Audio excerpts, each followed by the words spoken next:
Hello you guys, today's video is winterizing my Cummins P2500i Generator.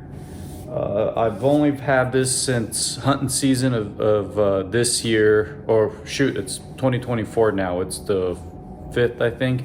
Anyway, so I've only had it since September of 2023 and we're in January 2024. So not very long. What is that, about 3.5 months or so since I bought it. So I've used it on 2 long hunting trips, and it's a great generator so far. We don't use it for a camper or anything like that.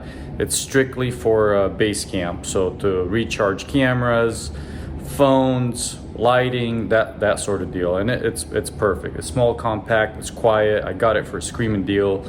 I believe retail on this is around like $840 or something like that, and I picked it up for $4.99. My local tractor supply store here, or not tractor supply, like farm supply style store. They had a crazy deal in September and I just couldn't pass it up. So and I'll do a review video on this generator, but let's get to today's video, which is how to properly prep the generator for long-term storage, or in other words, how to winterize it. Here we go. All right guys, so on the back side, or on the opposite side from where the on-off switches and the pull start, you have this access panel here. So you simply unlock this, and there's some rubber clips in here, and then up top you'll have to be careful, because up top here there's actually 2 plastic clips and a single one on this edge here. So you'll just have to be careful taking it apart like so. This is what I'm talking about. See those 2 plastic clips, and then here's these ones that go into these rubber slots right here.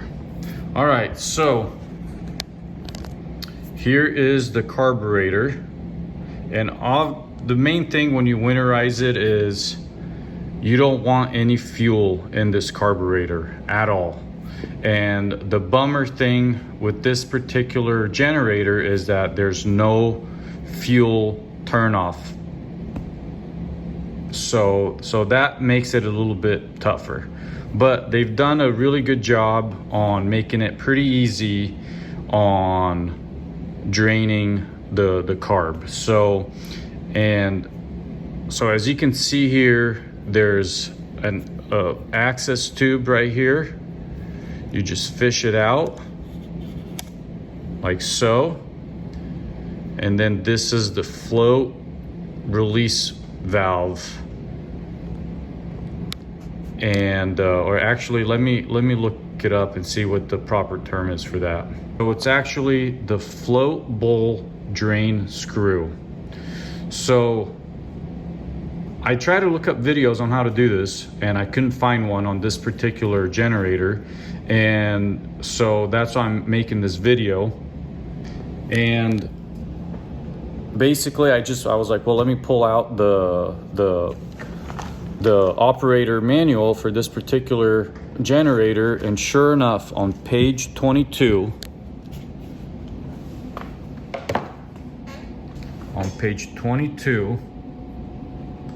under maintenance, right over here, it says drain the float bowl.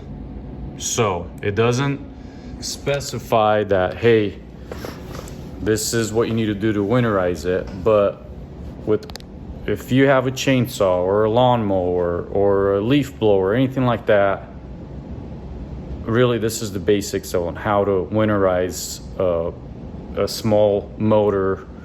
So that's what we're gonna do. The fuel tank is pretty empty, and if it's not, let's say you filled it and you're like, crap, I have all this fuel in there, you can drain the fuel tank, but it's clearly states in the operator manual is that you have to drain it from the from the fill spot right here. Basically, you remove the cap. There's a screen in there. You remove that, and you have to use a hand pump to pump the fuel out. They clearly state in the manual not to use an electric pump. So that's how you empty out the tank. But mine is really low, and I already put some stable fuel treatment in there. I always run that in my gas. And so really all I have to do is empty the float bowl of the carburetor. So let's do it. All right, so grab yourself a container. I'm gonna use this old paint container, like so. Sorry, I'm doing it with my phone. And basically you just unscrew this.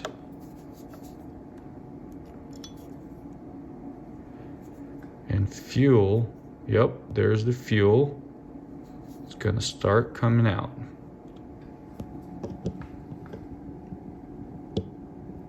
See that?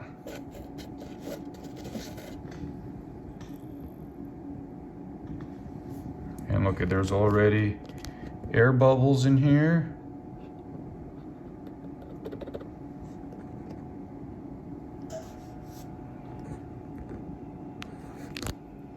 Is there still fuel coming out? Not much. So there wasn't, obviously, that's a small bowl. It's not gonna hold a lot. But yeah, that's empty. We're gonna retighten this. And I'll tighten it a little bit harder with two hands after I put my phone down or the camera down. All right, so pretty much last step is you're gonna put make sure that the screw is tight all the way, and tuck the hose back in and where you pulled it from. There's a little access point down below, down by the filter, where the hose kind of sticks below the generator on the outside here, down below. And let's see if you could tell. Yeah, there's a little hole there where the hose just sticks out outside right here. And that's pretty much it. Put the panel back on, store it, then come next time you want to use it, top it off with some fresh fuel. It'll probably take quite a few pulls to get the fuel all cycled through the carburetor, but yeah, guys, that's how you do it. That's how you winterize your Cummins P2500i generator. Thanks for watching. Hit that subscribe button.